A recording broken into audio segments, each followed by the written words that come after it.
Is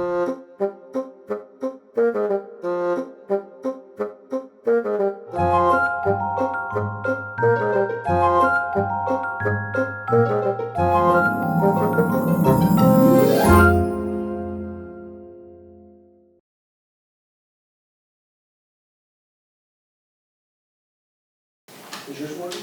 Mm-hmm.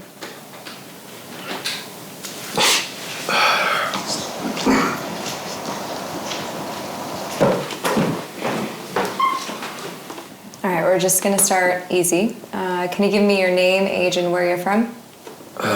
Okay. My name is Dwight Nixon. I'm from Atlanta, Georgia. I'm 37 years old. And your wife? My wife's name is Emily Nixon. She's from Springfield, Tennessee. We both are living here now. Where is your wife now? Emily went missing 32 days ago. Do you know what might have happened to her? No. But I plan to find out. Did you kill your wife?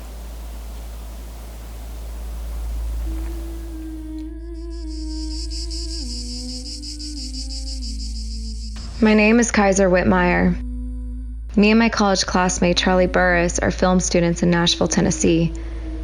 We read about the disappearance of Emily Nixon and her husband Dwight's ongoing search for her while also remaining the primary suspect.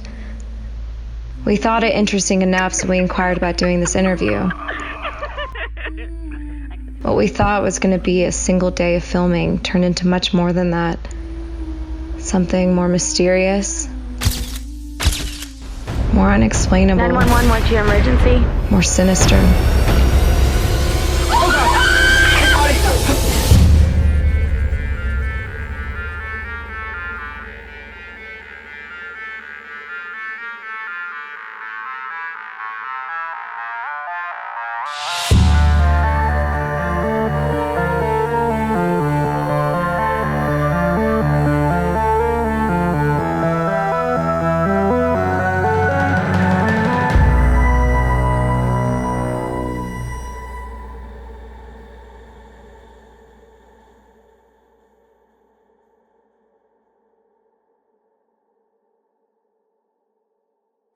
A few days after our initial interview, Dwight agreed to walk us through the day Emily disappeared. It happened on an 82-acre farm in Springfield, Tennessee called Howard's Mill. Abandoned for nearly 50 years, the land consists of mostly overgrown fields, some small wooded areas, and a large pond. That much about it. Oh, he's here. Okay. Do you help? No, I'm good. I'm good. Hey, good to see you again. Hey, how you doing? Good. How are you? All right. Well, thank you so much for coming. Do you mind just walking us through that day, the beginning of the day, up until her disappearance? Yeah, sure. Emily and I got here probably about 12:15. Mm-hmm. Okay. We stopped by the nursing home.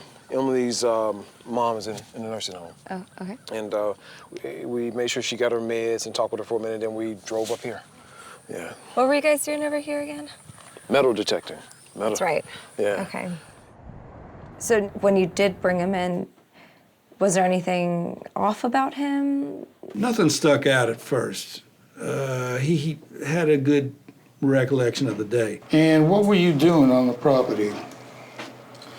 My wife and I are amateur treasure hunters. You ever find anything? No, it's just a way of spending time together. So we're up here, we're metal detecting, and then we decide, okay, we decide we're gonna split off. Mm-hmm. All right? So I go. Wait, y'all split off? When did you decide to go in different directions? We didn't. Well, I mean, it's what we do. We walk in different directions so we're not covering the same area. Kind of counter to spending time together, would you say? And we always agree to meet at a certain middle point. And so we agreed to meet right over here, over that ridge. Do you see way up there where that ridge is? Yeah. Okay, that's where we agreed to meet. When he started walking us through the routes that he and his wife took around the property, that's when his story began falling apart. So you saw her the whole time? I saw her most of the time, yeah. Can you show me On the map, the area you covered. And you know, if you look over this ridge here, you really can't see down into that. So, you know, I figured that maybe she'll come over the hill eventually. So I stopped right about here in this little open space. And where we found a piece of Emily's metal detector? And I feel something under my foot. And did the police come here and meet you here? Yes. Yes, they couldn't find anything, I couldn't find anything. While searching the property, police discovered Emily's phone. The following footage was the last thing Emily recorded just moments before her disappearance. I'm getting a strong hit here. Seems to be about 6 inches down. What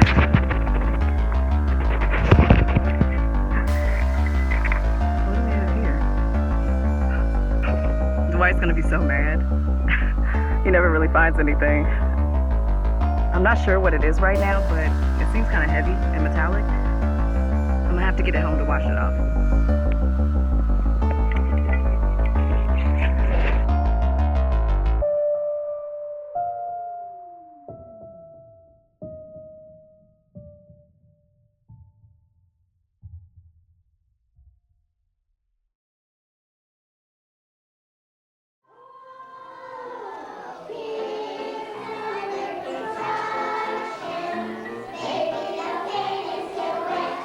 Emily was born in Springfield, Tennessee. What y'all posing for? This is a movie camera. Her dad died when she was 6 months old. I can't bring no movie camera with you. So she was raised by her mom, just she and her mom. I've known Emily since we were kids. Grew up together, we had lots of classes together, and we just became best friends. Been best friends since junior high. She was always happy. She always had a smile. She was sweet, kind-hearted, and hilarious. Beautiful personality, liked by everyone. This town has always been really fun, like for us. We've hung out, we've got our own little places that we love to go, and we've spent a ton of time just running around and being goofy girls. Emily and I met in 2011. When he got with Emily, it's like his whole life just changed. Hi. Isn't she cute? He loved Emily. He'd just do anything for Emily. Happy birthday. It felt really quick, like pretty quick for her. I mean, that was a unique situation. I wasn't used to her responding so quickly. It was fast, but he just fell head over heels in love with her.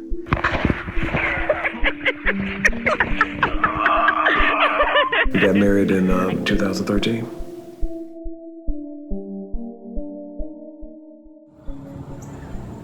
So Dwight just got to Springfield, Tennessee. You ready for your first pair of overalls?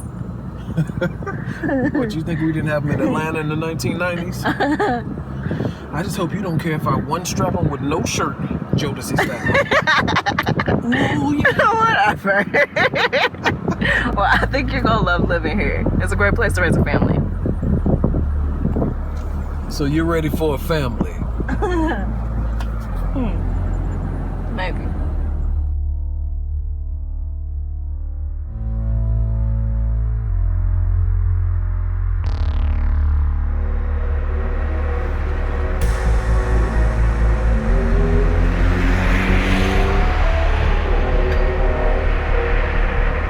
Robertson County was founded in 1796, the same year the state of Tennessee was established.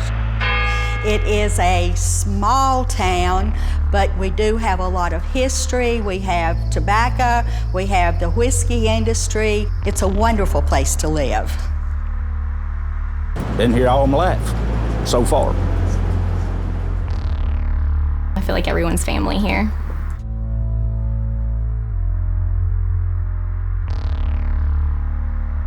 The eagle was picking up baby pigs, and so it had to be killed.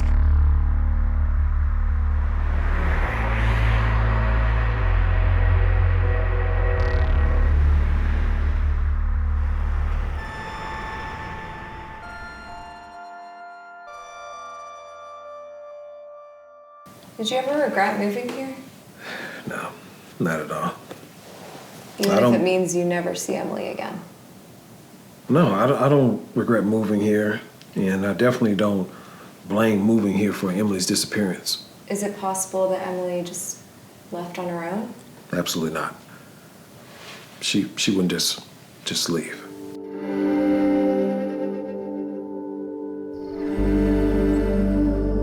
There was something about Emily's disappearance that never seemed right to me. The clues weren't there. In my experience, when somebody goes missing, there's always a clue. We had nothing to go on. She just flat disappeared. He was the last person to see her. That's going to obviously put him at a higher level of suspicion. Do you think her husband had something to do with it? Man, I hate to speculate on stuff like that.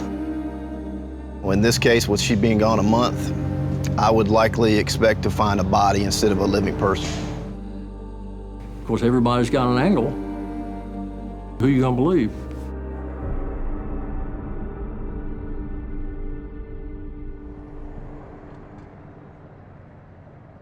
Were there any problems in your marriage?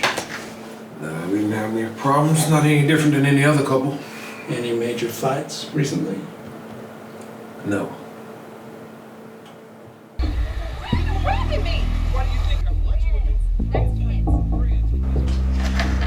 Do you recall that argument? Yes. We were able to uncover a bit more evidence about the relationship between Mr. and Mrs. Nixon. Sometimes people are drunk and they fight, and she spent some time with me when she felt like she needed to let him cool off. He would never physically hurt her, would he? Absolutely not. Absolutely not. He was not brought up around violence at all. He comes from a family where the women were very well respected, and that's just something totally against his nature. I warned her that it could possibly be on the verge of actually turning violent. Even if you get angry with them, you walk away. We are just friends. Just friends. You knew that when we moved together. Why didn't you tell me about it? You knew about this. I knew you dated him in high school. I didn't know you got lunch with him. That's friends. Detective Latta believes you killed your wife. Of course he does. But what you should concern yourself with is what he's not saying.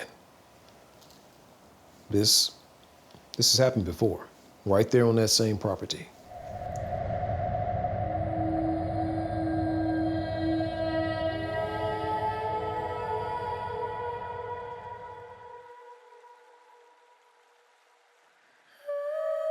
People still say things happen around here all the time. You can ask anybody in the community, and they've had some story or odd occurrence out here.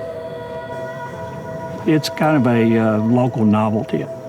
Kids talk about the place, and they dare their buddies to go over there and walk around or whatever. We went there one time. We'll never go back. Our friend went in, and he didn't come out for 15 minutes, and when he came out, he was crying. As soon as we pulled out, my truck just went, started, giving out. And he said he saw something in my headlights. He said he saw some woman or something. I'm pretty sure it's like a ghost because it was moving slightly. And I don't believe in no supernatural, but I did run, though. I look up, and there's like, there's just this silver thing just sitting in the sky. And I was like, that's kind of weird. Yeah, I've seen some lights. And this, all this whole area, this whole county is known to have odd events happen. It could definitely be the reason you have strange events and occurrences on Howard's property. All this property was sacred hunting ground to the Indians, so they supposedly protected this property by way of blessing these rocks in the graves. Incidentally, I don't mess with graves out here because I don't want to start it again, whatever it was. This has happened before, right there on that same property. What do you mean? Who this happened to? When? In 1994, a little girl named Sarah Winston disappeared. Just vanished right there at Howard's Mill.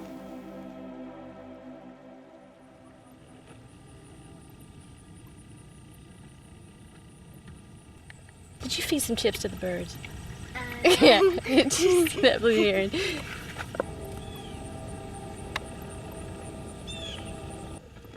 Want another sandwich, baby? No, I'm full. Are you full? Are you saving me for cake? Yeah. I am too. It's chocolate cake. I love you, baby. I love you too. Do you want another sandwich? No, thank you. I'm I'm good. gonna go play.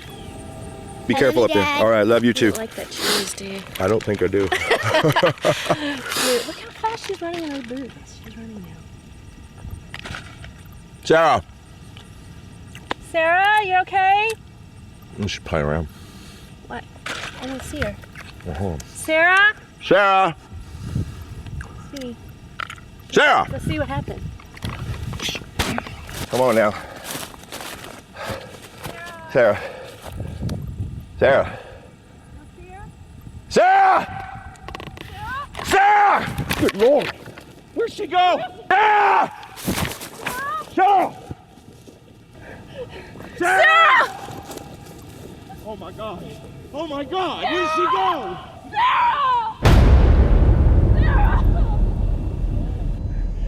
Sarah! We were able to track down the lead investigator from the Sarah Winston disappearance, retired Detective Dan Thompson.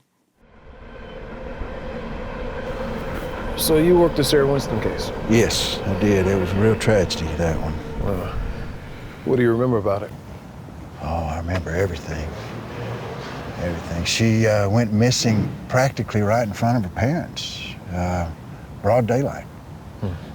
Yeah, that was a strange case. There was an open field. They were out, nobody around, and next thing you know, gone. Nowhere to hide, nobody anywhere around, nothing, no sounds. Very strange. What do you think happened?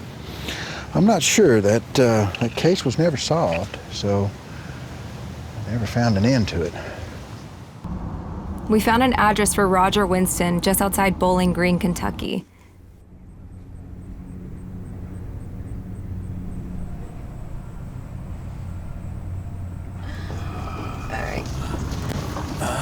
Is that it? Yeah, this is it.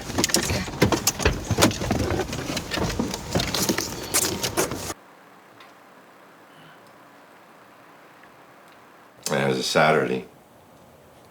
We were celebrating her 10th birthday off of old State Highway 41. The Howard place? Yeah, we just treated it like a park. Just nobody bothered us there.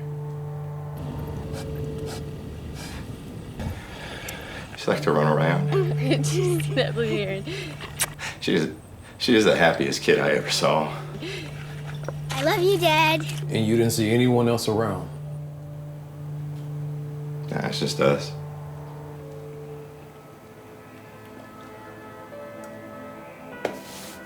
And after, I ran up there. Hey, baby, come on. Tried to find her and Sarah! see if she was okay, and Sarah! Sarah! she wasn't there. She vanished.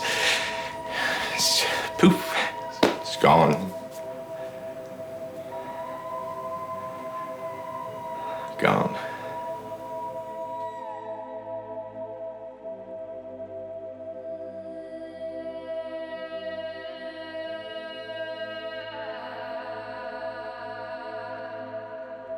You know, Roger, to say that he went to pieces is an understatement. After she went missing, he just totally lost himself, lost everything. It was like all the life had been taken out of him. He started having to deal with that grief, and the way that he chose to deal with it was, you know, it was an addiction. It ruined his family, and you can't really reason with somebody when they're in such a depression. You know, it hits you the way it hits you. And if you think about it, we're all one missing kid away from being a crazy person.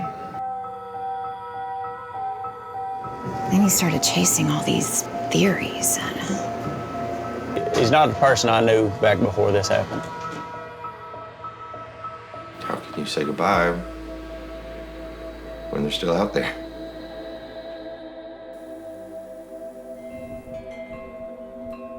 After she was gone, I went back every day, and then every Saturday, and then once a year, on the day it happened. One year I went, it was 2004, and I got there and it was already dark out. It was sunset, but it was dark.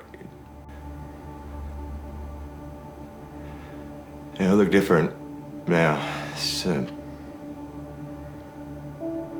Somebody put a pond in. Almost exactly on this spot where Sarah. Sarah! There was something floating in it.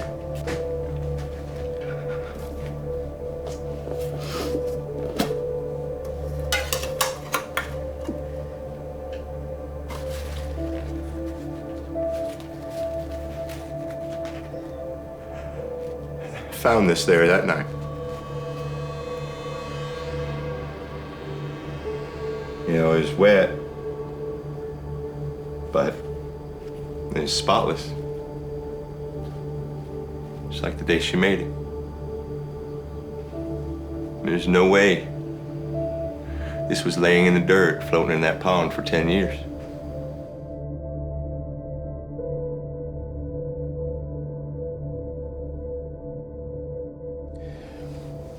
So what do you think happened?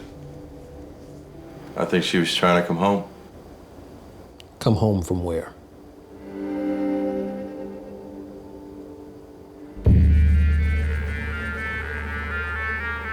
Sarah in 1994. Emily in 2017. Two disappearances so similar, but over 20 years apart. Are they connected? Or just coincidental tragedies? That's because she's not dead. She's still out there. Your wife might be too. We needed a lead to connect Emily and Sarah. Something real. Someone. The day that Emily went missing, why didn't you immediately call the police? I don't know. I did what anyone else would. But I started yelling for her. I called her cell phone. That took some time. 3 hours? I mean, look, it took at least 10 minutes going back and forth to the car. Then going to the woods was like another hour. I wasn't thinking about time.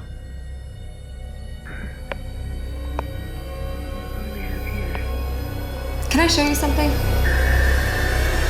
Do you see that? There's someone in the background.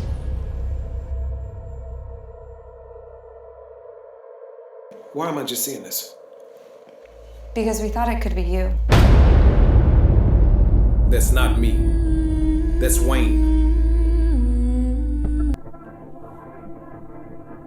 For the first time since we began our documentary, we had a suspect other than Dwight. The Richie farm borders the Howard's property to the west, giving Wayne the most direct access to Howard's mill than any of the other neighbors. Yeah, I know Wayne. He's kind of keeps to himself. He doesn't do much socializing or nothing. He's just one of those guys that, you know, he's kind of like the town eccentric. Just kind of odd, kind of like the rest of us, but ain't him. You see him sometimes with, you know, he's got a rabbit in his hand that he got on the road. I don't know what he does with it. No, his job is picking up roadkill for the county. Somebody's got to do it, you know. I know when my kids were little, I used to go, you know, like to the food store and the toy store. He'd be buying like all this baby food. I heard a story about him a while back that his mama, he's kind of off. So his mama, he wanted some money from his mama and she told him to go rob the bank. Well, he goes up here to rob the bank and he ain't gonna hurt nobody. But he said, I'm here to get some money. My mama told me to come get some money from y'all. I'm here to rob a bank. I think Wayne's life was probably pretty tough. at home. I think his dad was pretty rough on him. And his dad was a no-nonsense kind of guy, a hard-working man, hard-drinking guy. And I think Wayne was scared to death of him. And to be honest with you, I probably was a little bit too. Were you scared of Wayne at all? No. I don't think he's dangerous. I think he's just kind of a loner. Most people just leave him alone, leave him be, because he'd probably run him off anyway. He probably would. That's the way his family's always been. There's been a lot of kids going to that house. Like, we would normally like ride four-wheelers down our road and stuff, and we never do that anymore. He has threatened to kill me and my neighbor. What's Wayne's connection to the Howard's land? Well, he kind of takes care of it. It used to be a farm several years ago, but it kind of died out. Now he just does some mowing and things like that. I don't know why he's mowing that lawn when the Howards left decades ago. Why would anybody do that? But the Howards ain't coming back. Before he kind of tried to kidnap a girl, I think is the way that it turned out to be. We all just kind of thought that he was strange. He gave this girl a ride home from school. He didn't stop at her house. He just kept going, and she was gone for a whole hour. Is Wayne a suspect? Wayne's slow. He's always been slow. He likes to keep to himself, which upsets some people. Kidnapping? Yeah. Wayne Richie didn't kidnap anybody. Well, what about Tara Edwards?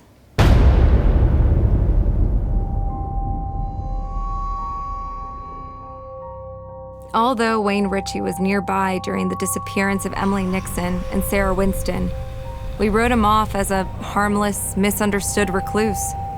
But then we learned about Tara Edwards.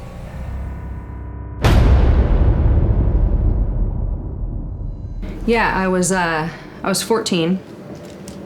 We all thought he was harmless. One day, he said he'd take me home. But he just drove right past my neighborhood.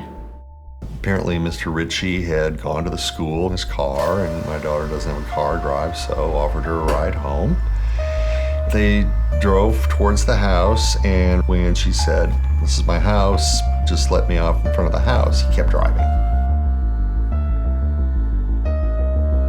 Next thing I remember, I just started screaming, freaking out. Next stop sign, I jump out of the car, run home, tell my dad. I could see right away, something was wrong. I called the cops.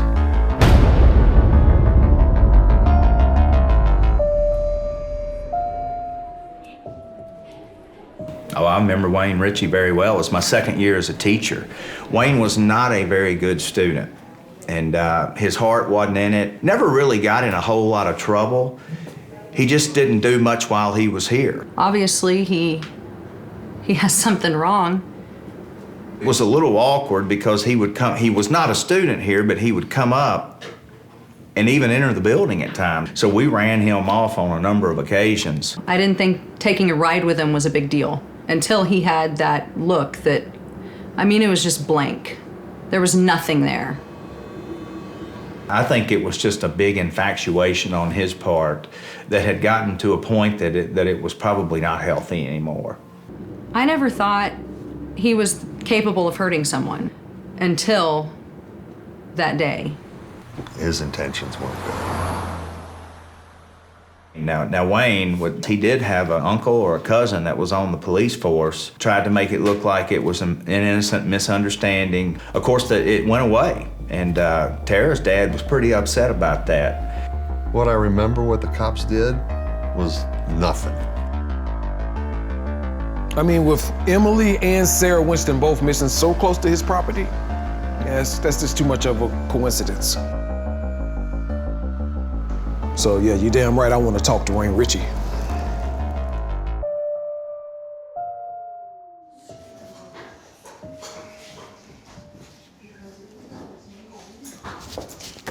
Mr. Richie, do you have a minute? No, I got nothing to say, so. Do you think Dwight Nixon killed his wife? No. Who do you think did? Nobody killed nobody. It's land done it. Land took whatever it wants. Took her away. What about Sarah Winston? Yeah. From the Lopez's. The Lopez's. Oh, wait. Who are the Lopez's? No, just who are the Lopez's? Go.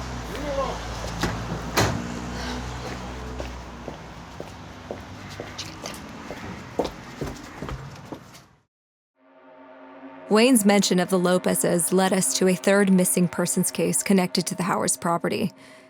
In 1977, a family of migrant workers vanished, leaving behind their 9-year-old son, Daniel. My uncle cried out. I looked up and he was gone. Then my father, he fell, dropped straight to the ground.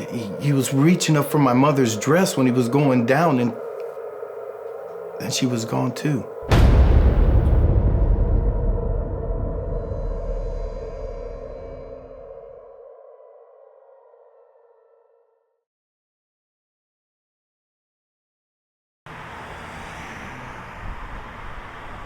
Are you familiar with the Lopez's? No, I don't believe so. In the 70s, they started entering migrant workers here to work the tobacco fields because they couldn't get other people to work. Well, you know, the Howards had foreign farm hands come in before anybody else did. He used a lot of them, Mr. Howard. He's used a lot of them throughout the years. You remember the Lopez case? Mm-hmm, yeah. They left and abandoned a little boy, I think. Left a little boy, 10 years old, 9 years old, something like that. His family went missing, and we took him in for a while, and we were hoping that his family would come back, but they never did. The county came and got him and sent him back to Illinois. You know, it's really sad, though, that his family left him like that. I just had a hard time believing they ever would abandon their son. They were such a tight-knit family. Do you have a case file I could look at? I don't. Now, that was Jennings' case, and he's passed on now, so I'm sure there's something in the archive. We can go look it up.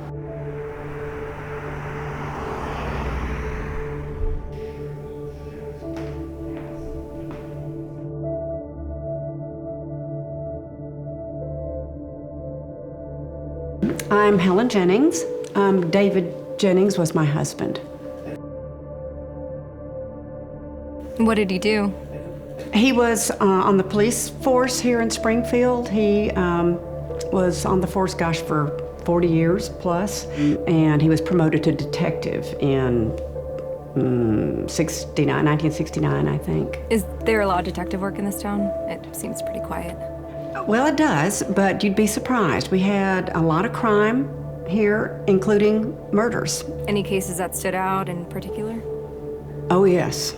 Absolutely. It was the Lopez case. It just got under his skin more than anything else he ever worked on. They never found any trace of the family. They left everything behind. The boy even said they disappeared into the earth. Did he believe Daniel's story about being sucked into the earth? You know, he believed there was a logical explanation to it. He investigated sinkholes, earthquakes, anything that he could find that would prove the boy's story, but sad as it was, the Lopez family abandoned Daniel.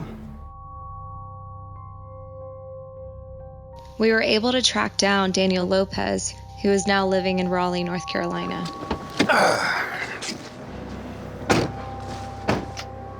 Daniel? Yes. Hey, Dwight. Hey, how you doing? This is Kaiser and Nice Charlie. Pleasure. How's it going? You ready to talk? Yeah, come on in. Come on.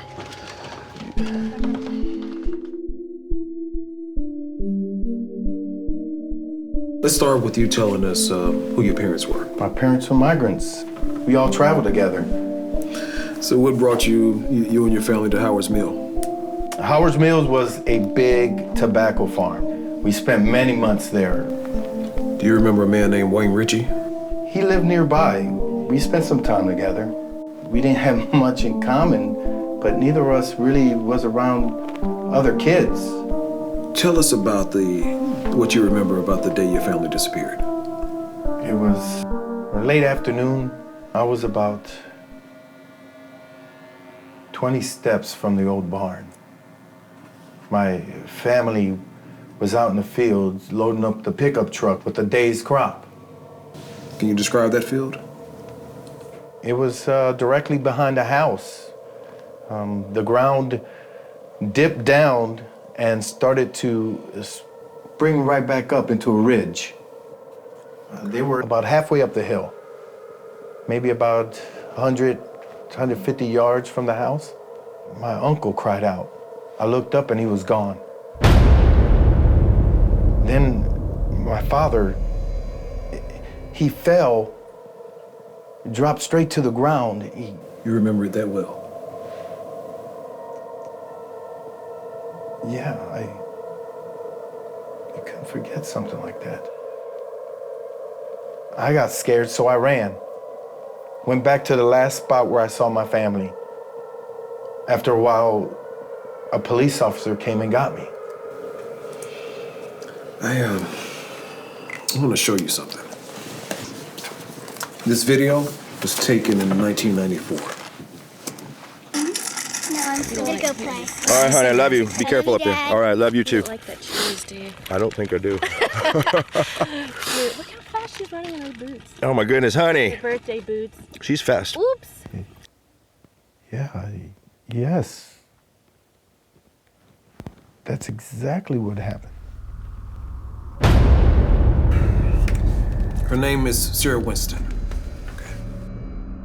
Daniel, she's still missing. Nothing was ever found except for that pink and white hair bow that you can see in the recording. That same hair bow was found 10 years later, floating in a pond that was built on the site of her disappearance.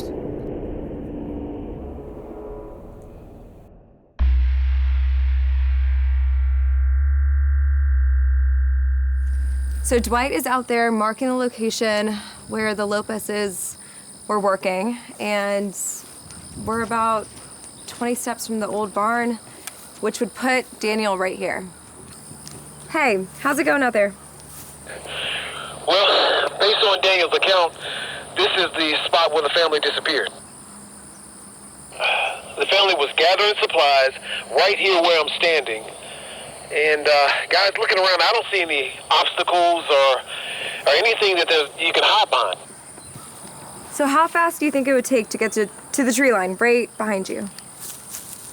Well, I mean, if you were running really fast, maybe 20, 30 seconds. So if Daniel looked down for a second, they could have easily ran towards those trees. I mean, it's possible. But there are plenty of easier ways of abandoning your kid than just waiting for him to look down and then running to some trees. Yeah, he's right. Emily disappeared here. Lopez is over there, up that ridge, about 100 yards. Yeah. And then Sarah Winston disappeared over this ridge near the pond. We're talking 3 different disappearances, all on the same property.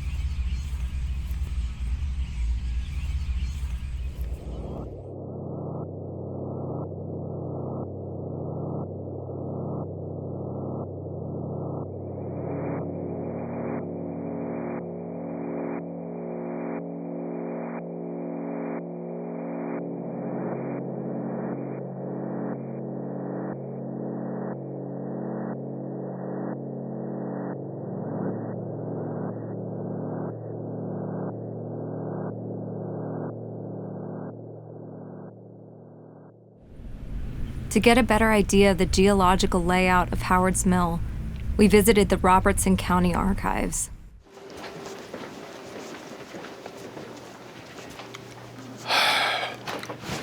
We've got owner names on the back side. Okay. Yes. Okay, so Howard's Mill should be there. Whoa. So that bounds up to Highway 11 and mile marker 42. That is really interesting. You notice it's a triangular piece of property.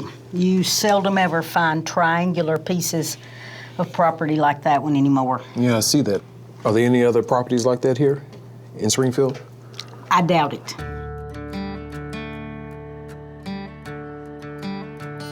Originally, it was Pickett's Mill. It was named after John Pickett, who was the man who built it. John was born in Virginia, and he and Thomas Kilgore established Cross Plains, Tennessee, near the Red River. About 3 years after that, John and his wife Hannah moved 3 miles to the east and built the mill. In 1971, the Howards came into town from St. Louis, and they bought the mill from one Maudie Lewis, that's Lewis Lewis, and she was a direct descendant of the Pickett family. Are you aware of any disappearances that have happened on the property? You mean Grant Pickett? Grant Pickett vanished in plain sight of his family. Story goes that he was working in his field, and his son, who was climbing a tree, fell out of the tree and broke his arm. He started screaming. So Grant goes running toward his son, and his wife, Mary, who was in the house, goes running as well. Mary's closer, she gets to the boy first, and as Grant Pickett is running toward his wife and screaming child, he vanished. Never heard from again. Do you believe the story?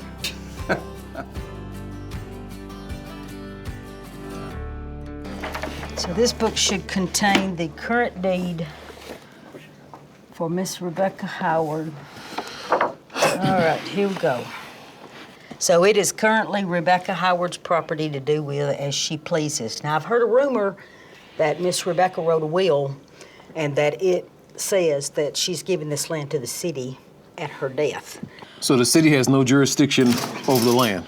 That is owned by Rebecca Howard, period.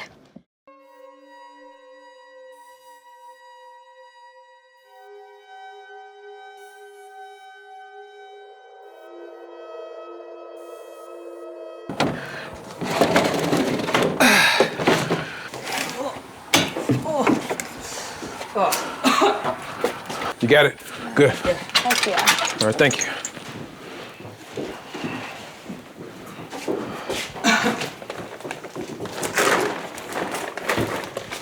Got something here. Be careful. A lot of glass. What is that here? It's the Howards.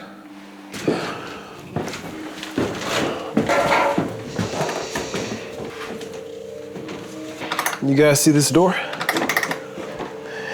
It locks from the outside.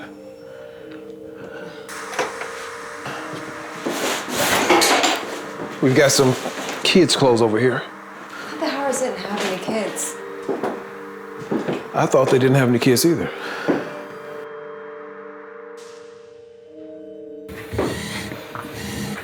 Again, here we are. Same thing. Lock is on the outside of the door.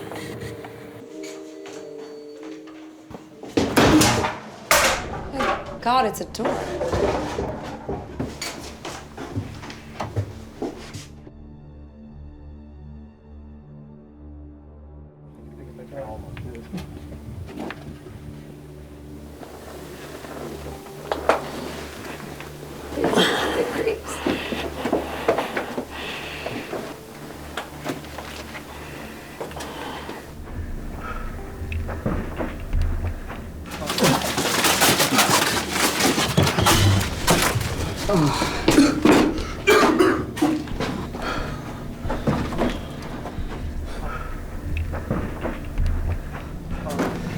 Wait a minute. I got something.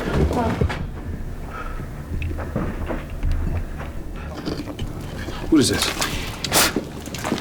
A box? It's like a music box. Then I've got a box here.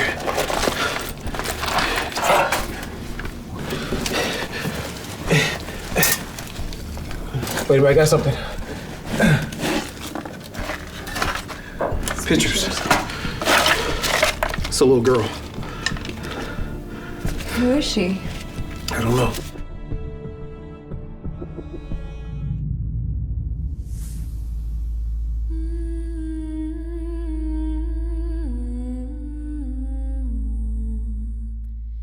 the Howards didn't have any kids.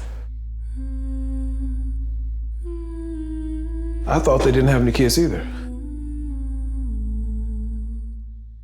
I don't remember the Howards having any kids. Yeah, I think they did have some kids, a boy, I believe. But then again, they had a lot of farmhands over there, so it could have been one of them. I can remember one time my old truck broke down out close to their farm, and they were nice and kind enough to let me use their phone. And I think I remember a girl being there, but I don't recall them ever mentioning her name or anything. And like I said, that was back in the 70s. No, I wasn't. I wasn't able to find any records that the Howards had a baby. Given this is a rural area, it's pretty common that a lot of people had children at home. After trying to reach Rebecca Howard by phone, we decided to make the drive to St. Louis to see her in person. So the Howards had a kid also went missing, or at least nobody can find him. So what does that mean? I don't know what that means for Emily yet. But between Sarah, the Lopez's, and this, it makes me wonder how big this thing can get.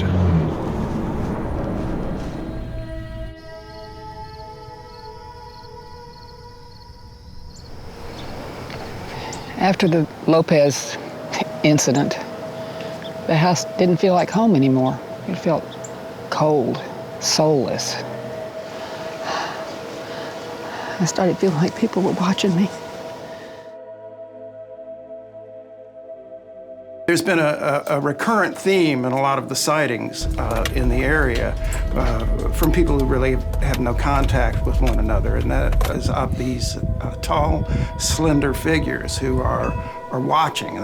They call them the Watchers. People have seen them on the perimeter of their fields. People have seen them in their barns, in the haylofts. They were all lined up on the horizon.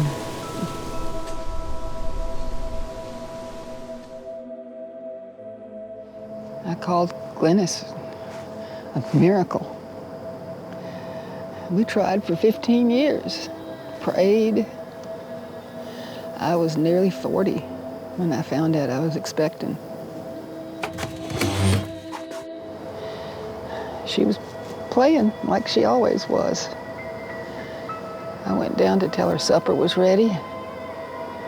Seemed like she was talking to someone, but there wasn't anyone there. Just before I got to her, the lights went out. But then there was this sort of different light. I yelled for her.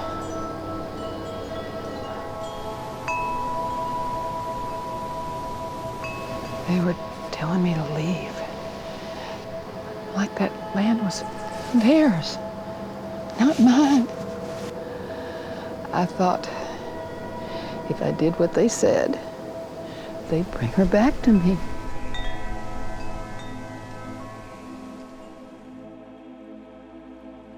So in 1988, a young girl was found wandering outside the Howard's property. Right. She was claiming that she was Glennice Howard. Do you remember that case? I remember the case. Now, it wasn't my case, but I do remember it. It was pretty standard, really. Missing girl, you know. It's a shame, though, nobody came claiming her.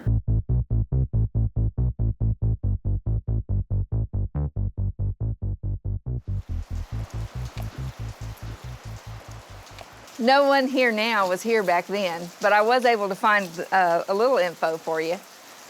We have anywhere from 10 to 15 kids here at a time. Glennice was here for 2 months. She came with a kind of a sad story back in 1988. Didn't know much about herself, and our records show she didn't talk much. Someone found her walking down the road barefoot, and nobody had reported any missing children at the time, and nobody came forward to claim her. And she did say her name was Glennice Howard. We checked out the Howard's house. It was about a mile from where the girl was picked up at there, and they hadn't been there, I guess, probably 10 years at that point. So, I mean, it's common enough last name, Howard, but no. Yeah, I remember that. Real sad story. Got a call about a kid walking down the street alone. Pulled up in my car, checked her out. She was in really bad shape, barefoot, unkempt hair, looked like she hadn't eaten in a week. Do you know if she was related to anybody in town? Nothing. Nobody reported anybody missing. Not much more I could do beyond that. The last time we heard anything about Glennice, she had been placed with a good foster family, and they decided to give her a permanent home. The story had a very happy ending. Well, I only can give you what's non-confidential information. She was in our care facility for a short amount of time, and then she was placed with a foster family by the name of Lassiter. Okay, here's what we know. In 1979, the house left Springfield. And according to everyone who remembers, that house remained empty ever since. Then in 1988, this little girl shows up, claiming her last name is Howard. But the Howards didn't have any kids. And if they did have a daughter, she would have to be, 11, 12 years old by 1988? So the dates just don't add up. I mean, if this really is the Howard's daughter. I say we find her and ask her some more questions.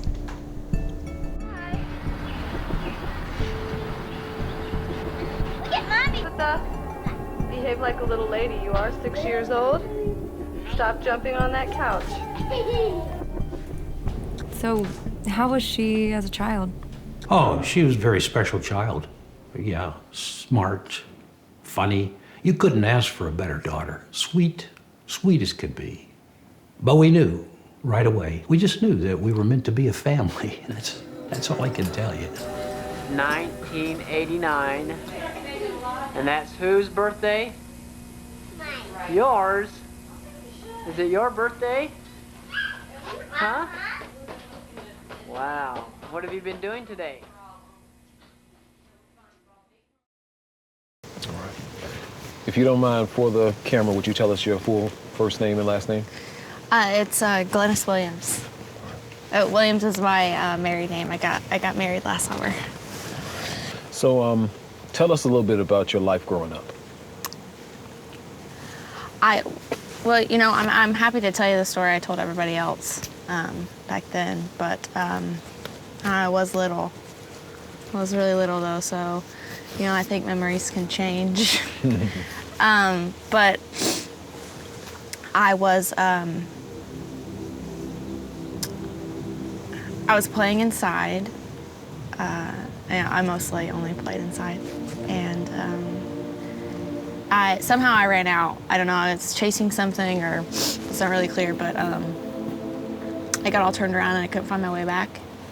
Now, you know, it kind of feels like a dream. Like, you know, pieces don't really fit, but you swear it was real, swear it really happened. Mm-hmm. And yeah, I must have walked for a really long time, and then I think someone drove by and then they called the police. Glennice, do you remember why you said your last name was Howard? I thought it was. Even now when I hear it, it still sounds like my name. Feels natural. Yeah. Do you remember your parents? No, not really. I remember my dad. I remember my dad a little bit.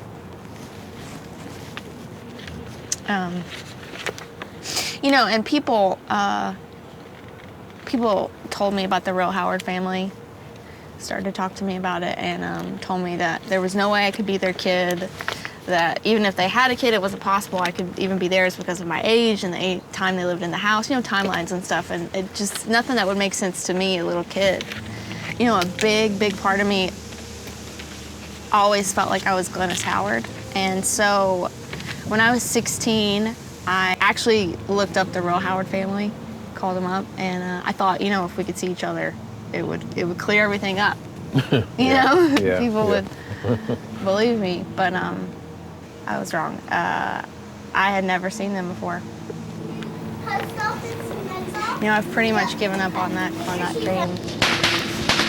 I used to have this fantasy that my real parents, my birth parents, would come back for me, you know? Like they didn't abandon me, they just, you know, lost me in an accident or something. I used to have a lot of fantasies back then. That I was a princess or, you know, a time traveler. Yeah, it makes sense of all the Very, very craziness. yeah, it makes sense of all the missing pieces, you know. I just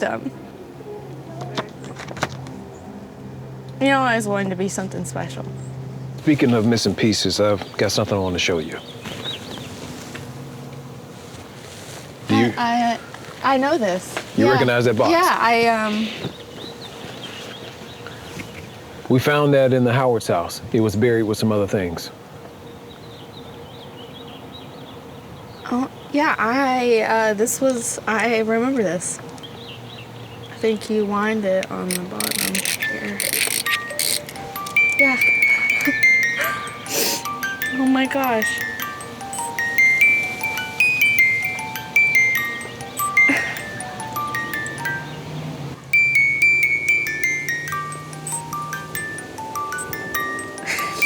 It's crazy. Yeah, this was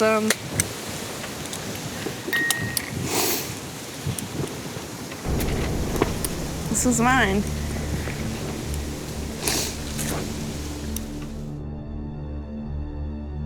Why would they bury all of her things here?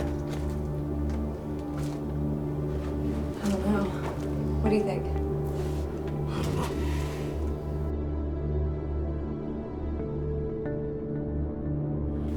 Is she really a lost child of the Howards? As intriguing as that theory sounds, we needed to focus on the more plausible explanations.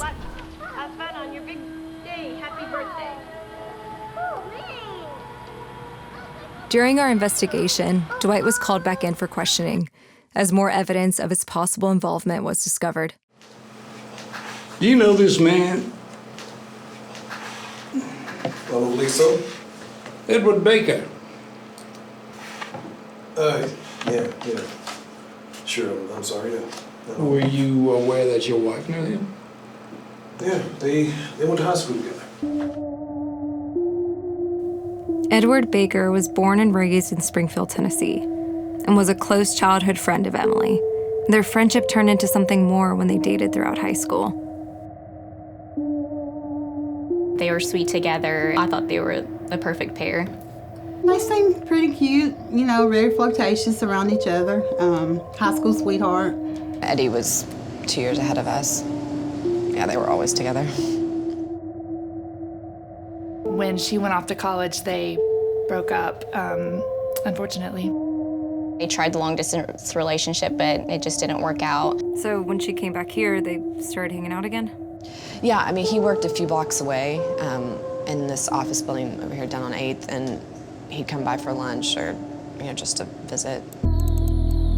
When Emily moved back to take care of her mom, of course, Edward came around and we hung out with everybody, so it wasn't unusual for him to be around. They still hang out time to time. I'm not sure if Dwight knows about it, but I mean, it's just a friendship. Everybody knows that. Thank you for moving here. You're welcome. Dwight's not really a fan of Eddie. I mean, can you blame him? Dwight just, like, really did not like that Edward was coming around, and I think he kind of let that be known. I think when you start making that family. You want to start right now? Oh, we can just pull over right now. No. Let's at least get home first. Were you aware of Edward and your wife's history? Yeah, they dated in high school. Did you know that they were having an affair? What makes you say that? Mr. Baker came forward yesterday. He was a little worried, feeling guilty. Thought that this information might help our investigation a little bit. We're just friends. Just friends. Why did you tell me about it? Mr. Nixon, I don't have a body and I don't have a murder weapon, but what I do have is a motive. We're through. Remember to breathe, remember to hold your head high. Remember to smile some and just listen a while. You've practiced enough, yeah, that's what I told myself. Look at that. So I nervously asked you your name, and that's when the world seemed to stop. And I died when you looked up like that, took my breath away, knocked me flat on my back. I knew right then and there, in that first second stare, it would be a while. Everything falls out of focus. You walk through the door. The one thing that's clear to me, helplessly hopeless. I'm alright with that in a room full of people. Everything else disappears. We need to keep our focus on Wayne Richie. Wayne practically grew up on the land, and his house is nearby. I've been looking at the city history, old maps and things like that. So what I'm wondering is if this entrance, or this cave actually, right here near Wayne's house, runs towards the Howard's land, or maybe even underneath.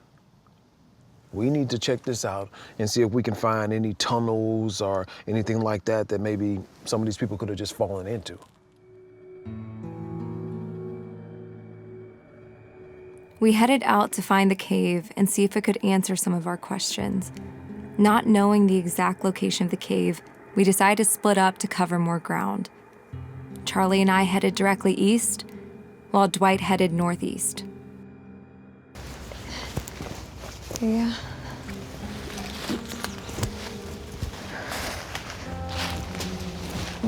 Dwight, do you copy? Yeah, go ahead. Just testing the range. Do you see anything? No, nothing yet. You guys? Just woods.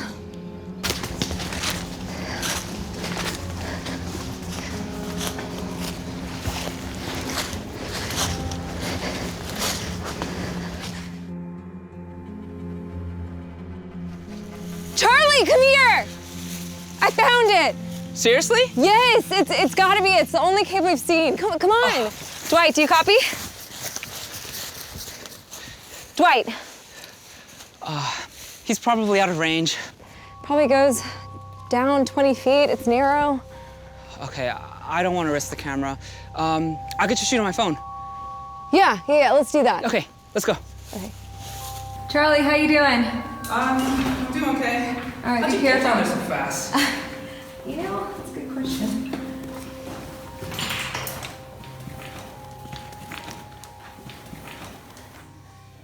Do you want to try Dwight again? Yeah, good idea. Dwight, do you copy? Dwight? We're in the cave right now. Just want to let you know if you can hear us. Ooh. I feel like our range is still bad. You good? Yeah, I'm good. All Look right. at this thing. It's like an altar or something. Oh, it's crazy. Look how steep it is. I just wonder how far or where we are in relation to the Howard's property. Huh? Kaiser? Kaiser? Hey, I'm right here. Okay. I went down this way and it dead-ended. Did you find anything? I found this weird little entrance thing over here, and I don't know. I feel like it might be a cave-in. A cave-in? Yeah, I mean, the walls are wet. it. The only thing is it's blocked off up ahead. I don't think we can go any further. All right, you guys okay? Yeah, we're good. You okay? Yeah, I'm good. You find anything? Well, we didn't make it too far in before we hit a blocked part, but it looks like it might be a cave-in though. The rocks are wet, water running down the walls. So maybe the cave is under the pond. After exploring the cave, I think at one time the cave extended past the area which is now a pond. Take a look at this. Here's the cave. And here's where Sarah Winston disappeared, in the same spot where the pond was built 6 years later. Emily's metal detector ring, where we found it. This is where the Lopez had disappeared, the Howard's house. It's all one line. So if the cave does run underneath all these spots, this could all be connected. There are caves everywhere in Robertson County, and we are told that they are all connected. And at Cross Plains, you have Kilgore Cave, where Thomas Kilgore, the first white person in Robertson County, spent the winter hiding from the Indians. Our Historical Society had our annual picnic there about 2 weeks ago. If we could get a better understanding of what's below the property, it could help us get answers about the disappearances. The Viet Cong had networks of tunnels that they used during the Vietnam War. They could come up through one of these openings. They could snatch someone out of the platoon down into the tunnel, seal up the hatch, and nobody would know what's going on. They'd be like, where's Joe? Well, Joe's down in the bowels of the earth somewhere.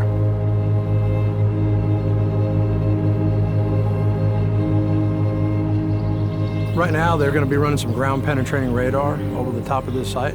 They'll lay out a grid pattern first, and literally it'll map out every inch. It'll penetrate just like our water sonar does. So if we had any ground that's been disturbed recently or any type of cave system underneath us, it'll pick that up as well. Once they identify a cave or a cavern, we'll be able to identify whether it does connect to any other systems on the property, including the pond. 1, 2, 3.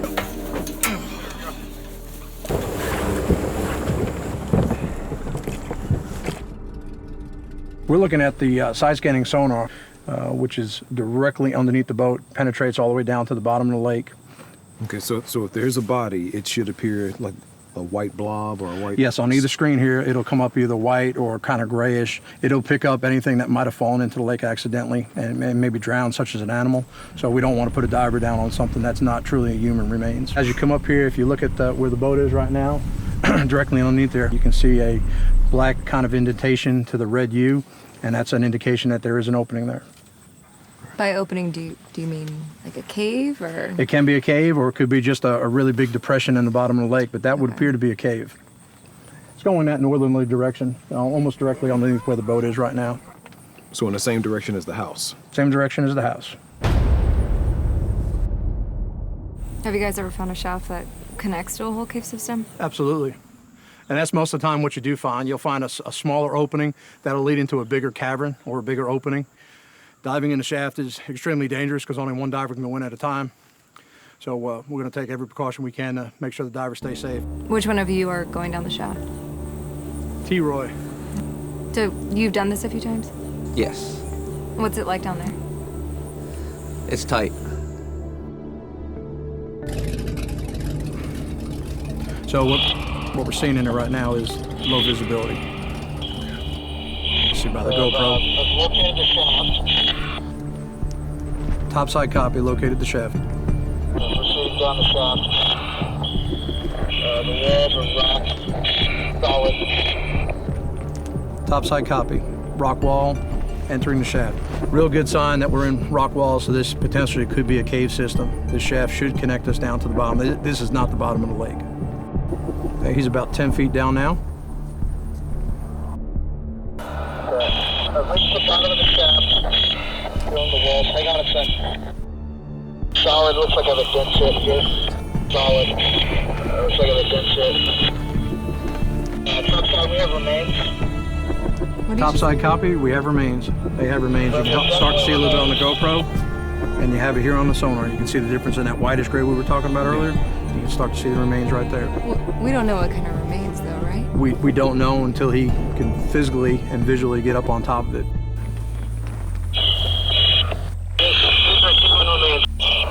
Definitely remains, float the buoy. Topside copy. Human remains floating the buoy.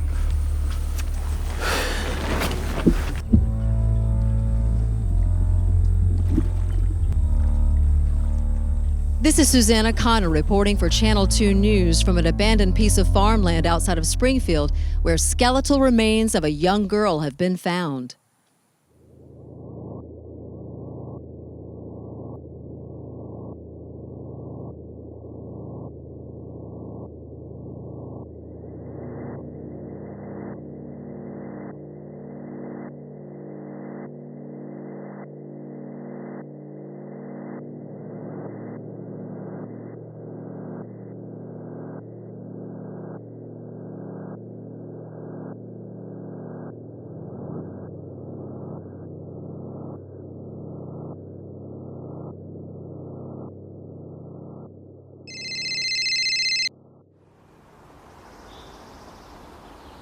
Yeah. Okay. No, I appreciate it. The results are in, the body was identified as Sarah Winston. I knew she was still out there. Wait, how did Sarah end up in the pond? It wasn't there in 1994.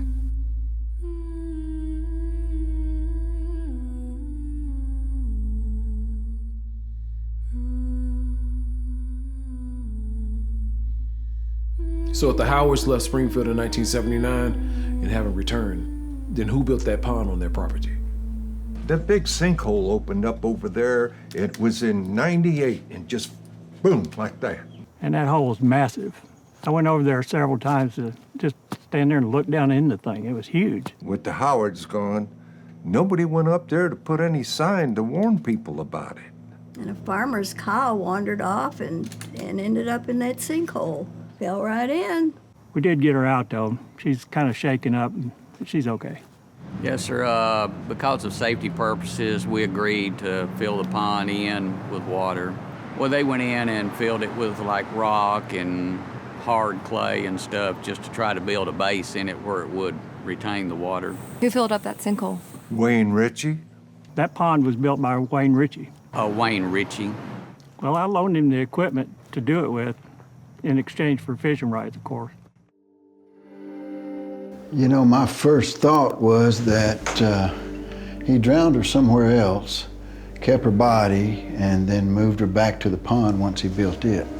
Could Sarah's body have been moved to the pond after she was murdered? We would need to talk to the forensic pathologist to find out. After we determined that the cause or manner of death was not from gunshot or a stab wound, we then turned our investigation towards drowning since the skeleton was found in the pond. We were going to look at the presence or absence of diatoms.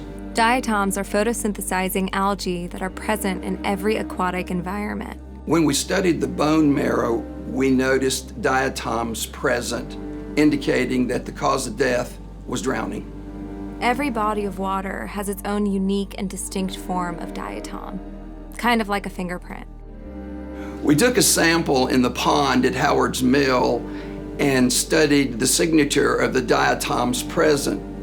Interestingly, it was an exact match to the diatoms present in the bone marrow of Sarah Winston. The presence of diatoms in the lungs and bone marrow would indicate that the person entered the water alive and then drowned. The absence of diatoms would prove a body had been dumped in the water after they were deceased. Based on these findings, the science shows that Sarah Winston actually drowned in 2004. So in 1994, 10-year-old Sarah Winston disappears. In 2017, the body of Sarah Winston is found in the pond on Howard's Mill. But the forensics report shows she drowned in 2004. So that means she should have been 20 years old in 2004 when she drowned. But she was still 10 years old, the same age she was in 1994 before the pond was ever built. Are you confused yet?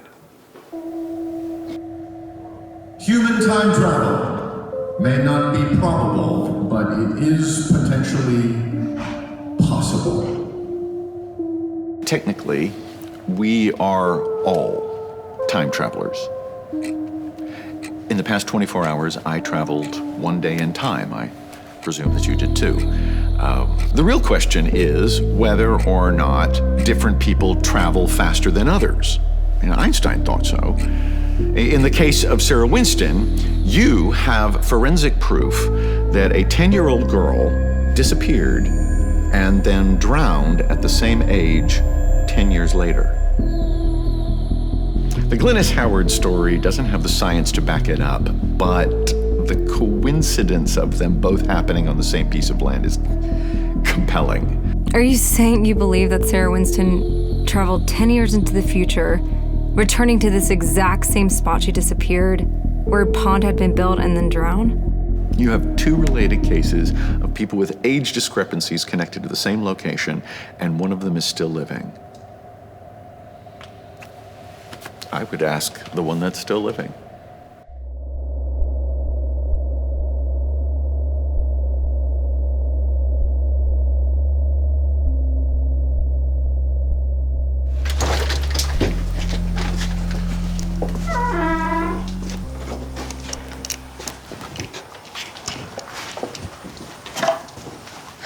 Yeah, it's all familiar.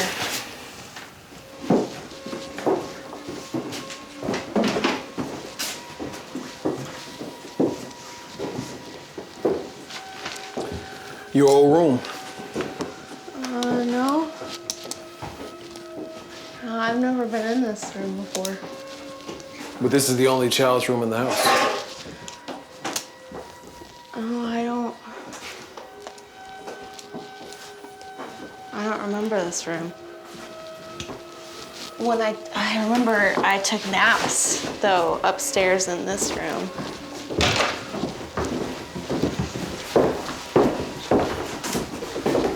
Yeah, I took naps in here with my dad, but I had my own room, was in the basement.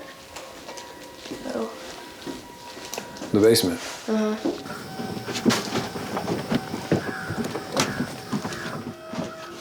This place is so. I know I was here. I know I was here. It's just crazy, but I felt like it was bigger. It was like twice the size when I was here. I feel like this wall wasn't here. Cause I had like a dresser and. Shine the light right here. Let me see. You got it? Yeah, this board is. Hold that light right there. Be careful.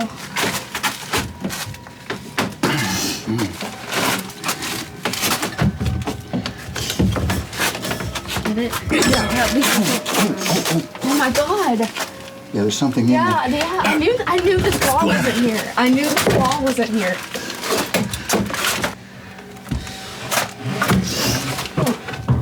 Camera. Got it. Yeah, oh my God. What are you seeing, guys? Oh my God, this is all my stuff. These are I remember these books. It was up against this wall, but in this picture, I looked at this picture every single day. Wow. It's still here. Yeah,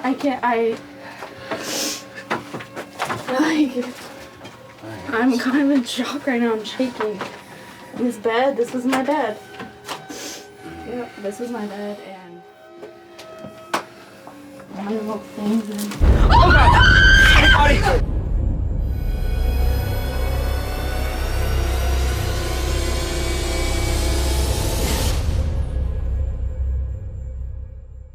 For the second time in 28 days, skeletal remains of a child have been discovered on the abandoned Howard's Mill. Police questioned a suspect, Richie, after discovering the body of 10-year-old Sarah Winston, who had been missing since 1994. I don't care what those scientists say. I know Wayne did it. When I heard about Sarah Winston, I immediately just got chills. That could have been me. I guess I'm surprised. I really didn't see him as the murdering kind. Never. I'll never believe that he did that.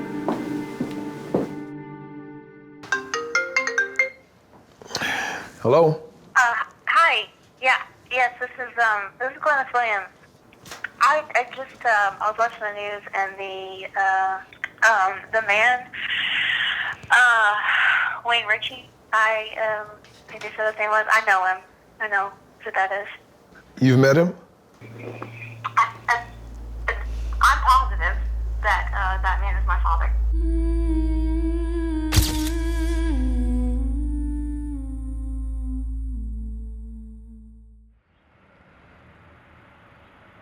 What was your relationship with Sarah Winston? Mom. Not much, a long time ago. Why'd you build a wall in the Howard's house, Wayne? Come on now, answer the question. Wasn't safe. Wasn't safe for who? Wasn't safe for who? Glennice, Bobby, wasn't safe for Glennice. All right, what you got for me, Dan? Well, the lab results are in, brother. You're not going to believe it. Wayne Richie and Glennice Williams are not related. Okay. Rebecca Howard and Glennice Williams are not related. Wait a minute, what are you talking about? There's more.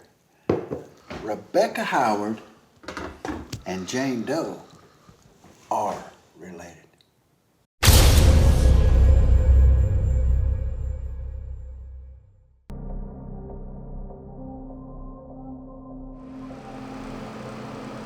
When was the last time you saw your daughter? June 1st, 1979.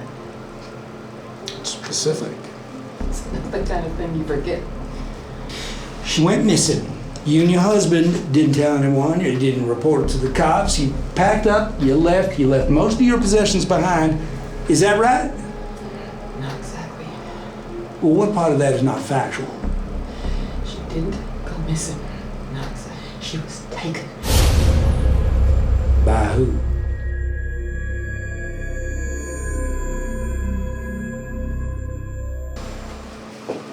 Miss Glennice? Oh, she don't look like that no more. All right, wait a second here. How about her?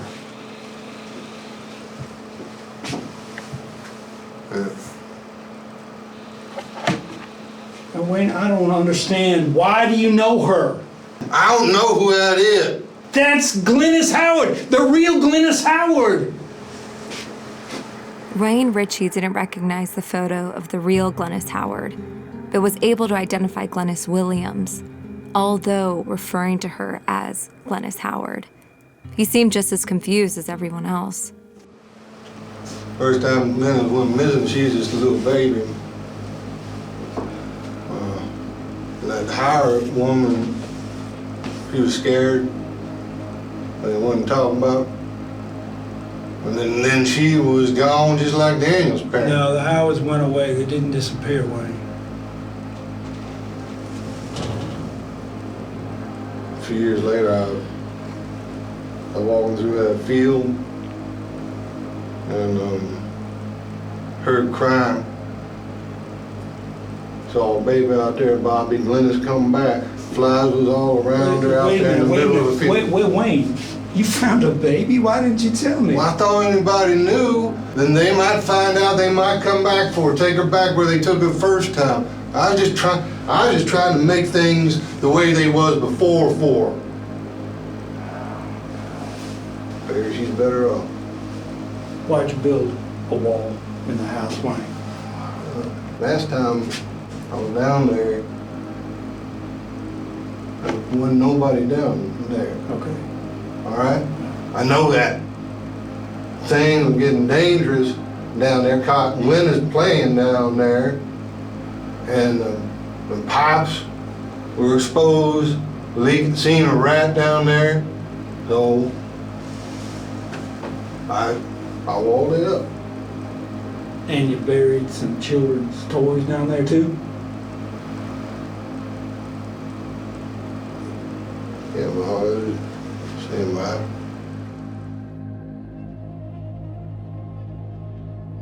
This just all seems to point more and more to Wayne Richie. The fact that we have a body in a room that he admits he sealed. Then we've got a body in a pond that he had filled. The question now is, where's Emily? Are you happy with the arrest?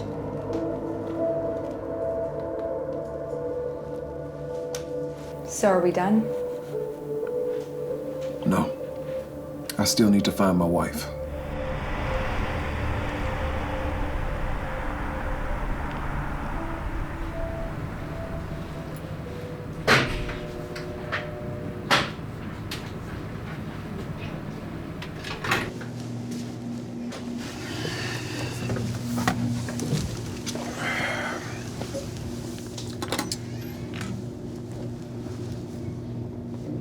Wayne, I need your help. All right. I mean, I help however I can help. All right. What I'm having a problem wrapping my mind around is this. You admit to all these things. Building that wall. Yeah. Taking that little baby. But what about Emily? What about my wife, Wayne? I told you, Dwight, I told you from the start I had nothing to do with that. I had nothing to do with that.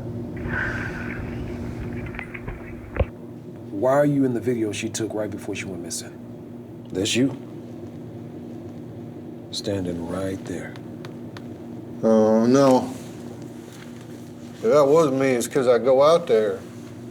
I go out there sometimes, Dwight. I walk around, I hunt. That ain't crime. No, it's not a crime. But you didn't notice her there. Even though she was talking awfully loud, and she wasn't exactly blending in. Well, so what? If I did, don't mean I hurt her. Don't mean I done nothing with her. Sometimes I go out there and I watch people a little bit, see if they disappear or whatnot. Are you saying you saw what happened to her? No, dog ran off into the wood, right?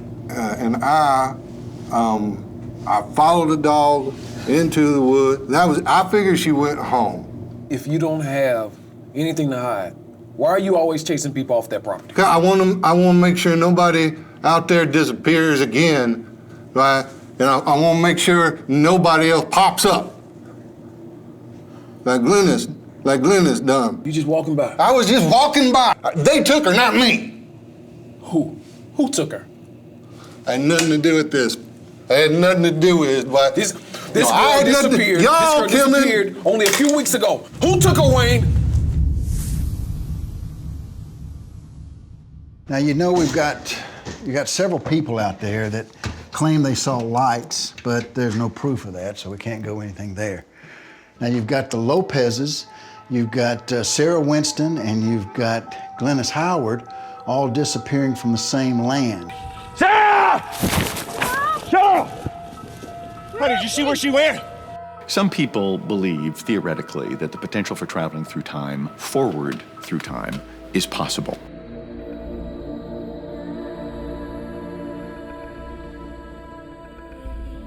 In 1979, Glennice Howard goes missing, age 6.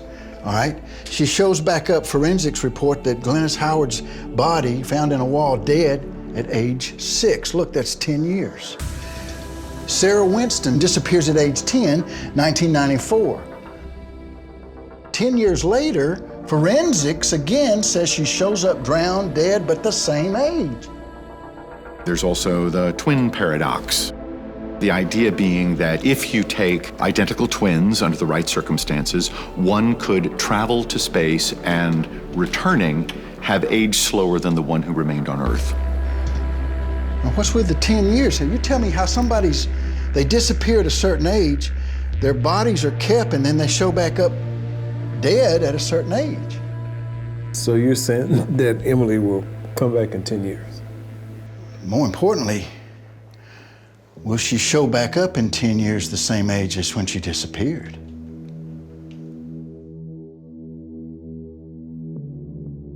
Maybe Roger Winston's theories weren't so far-fetched. Maybe he's not as crazy as everyone thinks.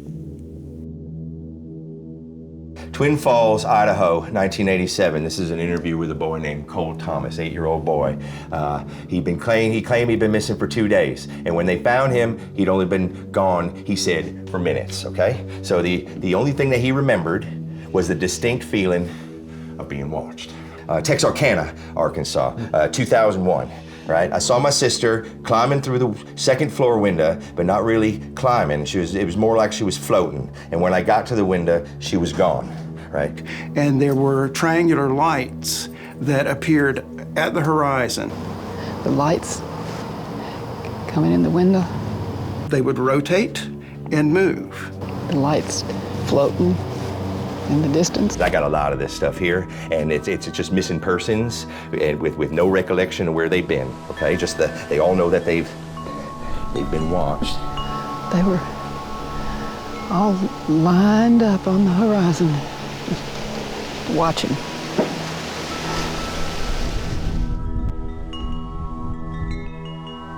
The entities appear to study their subjects first, as many abducted individuals share the feeling of being watched.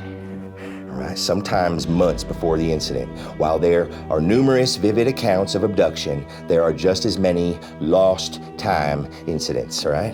The victim goes missing for days, months, even years, with no memory of being gone, and in the case of Marilyn Graham, showing no signs of aging despite being missing for over 10 years. Okay, look at all these, all right? And you want to say that you don't believe?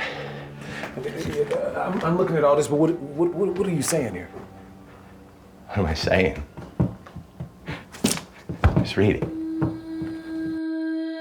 If the 10-year time travel theory is possible, could it be that Glennice Howard returned to the exact same spot in the basement where she disappeared only to find herself trapped behind the wall Wayne built? Did a starving child try to claw her way out of what would become her tomb? And did Sarah Winston return to the same spot she disappeared where a pond had been built and then drowned? Did Roger Winston just miss an opportunity to save his daughter from drowning the night he found her bow floating in the pond? I think she was trying to come home.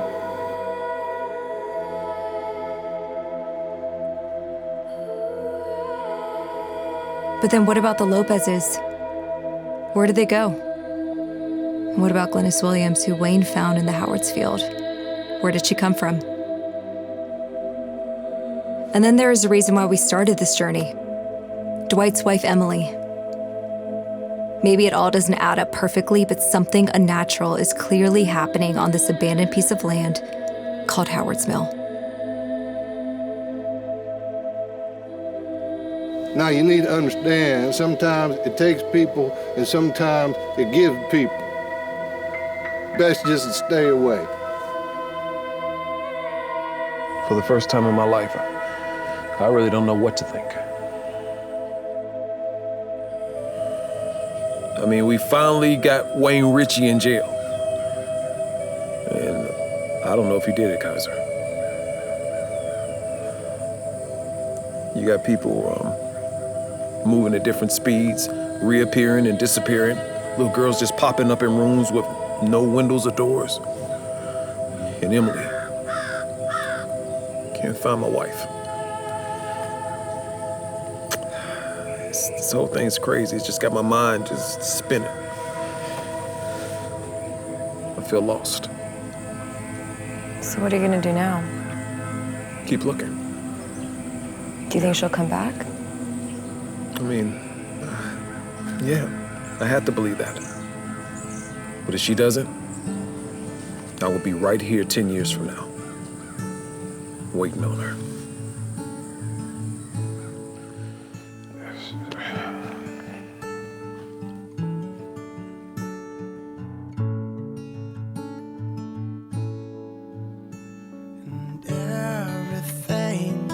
Falls out of focus, you walk through the door. The one thing that's clear to me, helplessly hopeless. I'm alright with that in a room full of people.